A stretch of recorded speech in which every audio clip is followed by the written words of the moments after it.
Jimmy Mouse and the Magic Card. It was a fine evening in the seaside cafe when the mice held their regular meeting to discuss the latest news. The cafe was quiet.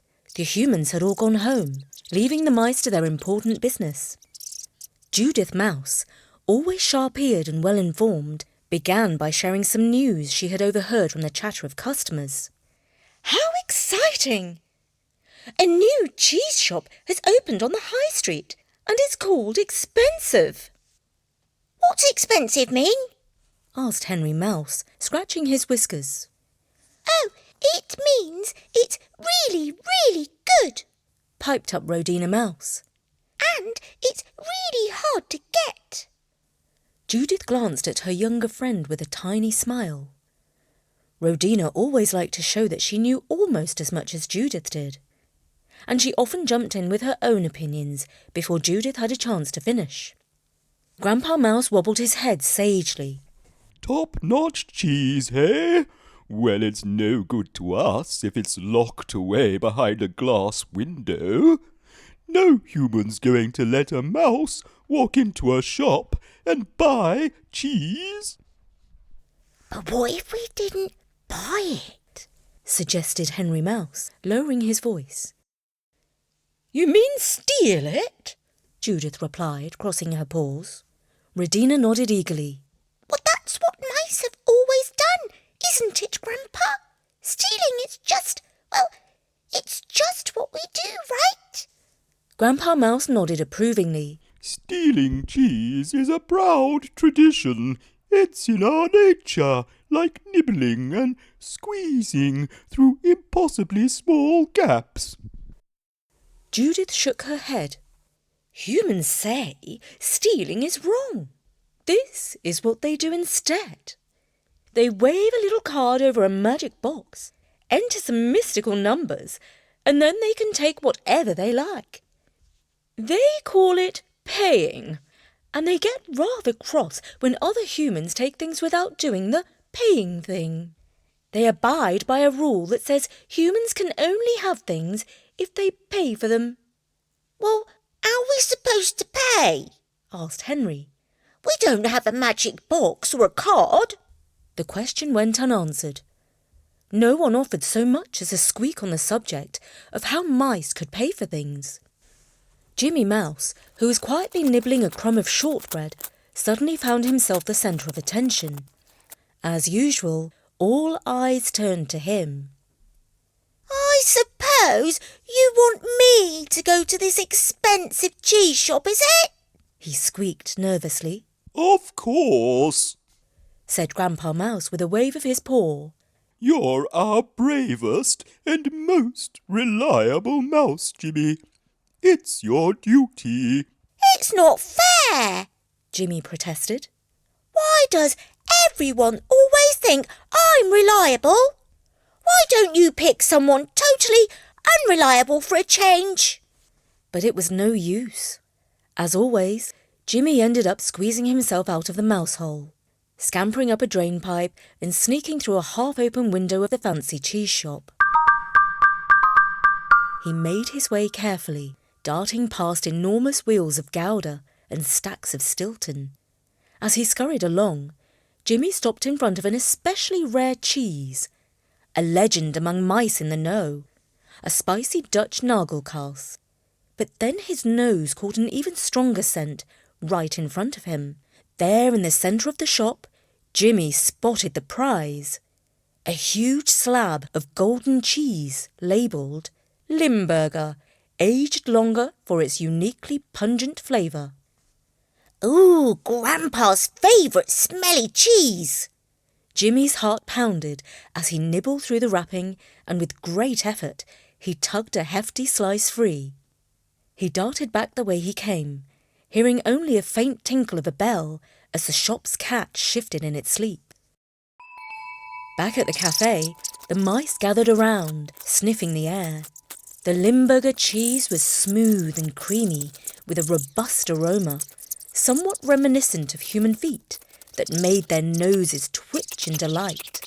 Fabulous! I haven't smelt anything so wonderful since years ago when I took a ride in a laundry basket full of dirty socks," declared Grandpa. But what will the humans do when they find out their special cheese has been nibbled in the night? Worried Rhodina. They could make the cat go hungry so he stays up and hunts mice. We need to learn how to pay, said Judith thoughtfully. Humans don't seem to mind sharing when they've done their magic trick. Then, as if by fate, Jimmy stumbled upon an extraordinary discovery the very next day. He found a plastic card lying on the pavement outside the cafe. It had a picture of a fierce bird and the words Mexican Express written across it. That's it, squeaked Rhodina excitedly. That's a paying card. We can use it to do magic just like humans. The mice were thrilled. They polished the card until it gleamed and made little bags from scraps of cloth. Judith insisted that they looked as respectable as possible when venturing out. Jimmy, now accompanied by Judith, made the perilous journey back to the cheese shop. They wriggled through the air vent and approached the magic black box the humans used to do the paying thing. Judith took a deep breath. Right, we must hold up the card like this, she demonstrated, and the magic box should flash and make a happy beep. If it does, we'll have paid. Jimmy hesitated, but then he held up the Mexican Express card to the machine.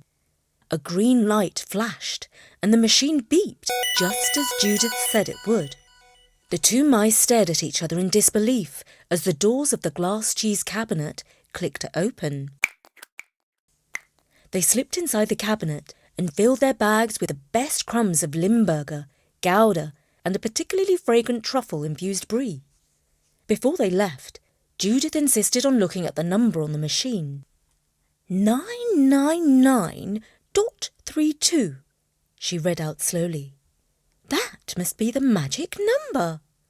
We've really paid now. Emboldened by their success, the mice took their card to the posh grocery store next door. They stuffed their bags with bran flakes, raisins, and even organic sunflower seeds. They returned home with more fine food than the family of mice had ever known. For the next few days, they lived like kings, even using the card at the cafe when they took crumbs from the tables. Each time, Judith insisted on a polite wave of the card before taking anything. One day, as Jimmy and Judith were peeking out of the mouse hole, they overheard one of the frequent customers talking to the cafe owner. "Well, I'm looking for my Mexican Express card," he said, looking downcast. "And someone's been using it all over town. £999 on cheese, £600 at the grocery store, and—" He paused dramatically. £62 here on tea and sandwiches? £62 on tea and sandwiches? The cafe owner repeated, baffled. My prices aren't that steep. I know, but if I find out who took my card, the man fumed. Keep an eye out for me, will you? Oh, yes, indeed, said the cafe owner. Only a really bad person would use someone else's card to buy 1,000 quid's worth of cheese. Judith and Jimmy glanced at each other, their hearts racing. I do believe we've been overspending, whispered Judith. Humans say it's bad manners to overspend. Do you think we should, stop paying? Jimmy asked, his little heart thumping. Judith paused, considering carefully. Yes, perhaps the humans aren't very fond of us using the card. Let's leave that to them in future. What should we call it then? Asked Rhodina, who had been listening from behind. Judith nodded. From now on, we'll say we're borrowing. Borrowing is a much nicer word. Humans do it all the time. They borrow money, they borrow things, and then they feel better about it. So are we not stealing then? Asked Jimmy, feeling slightly better. No, said Judith firmly. We are borrowing, And remember, words are very important. It's not what we're doing that's changed. It's what we call it. The mice nodded in agreement. They resolved that from now on they would never say they were stealing again. Borrowing. It sounds much more respectable. Grandpa Mouse agreed when he heard the plan. After all, we are a very respectable family of mice.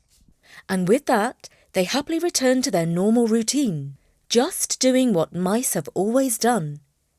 And the humans, well, they behaved as humans are supposed to, the good ones anyway. The customers of the cafe were nice, well-behaved people, generally speaking. They never stole, because stealing is bad, nor did they borrow without asking, because that's bad too.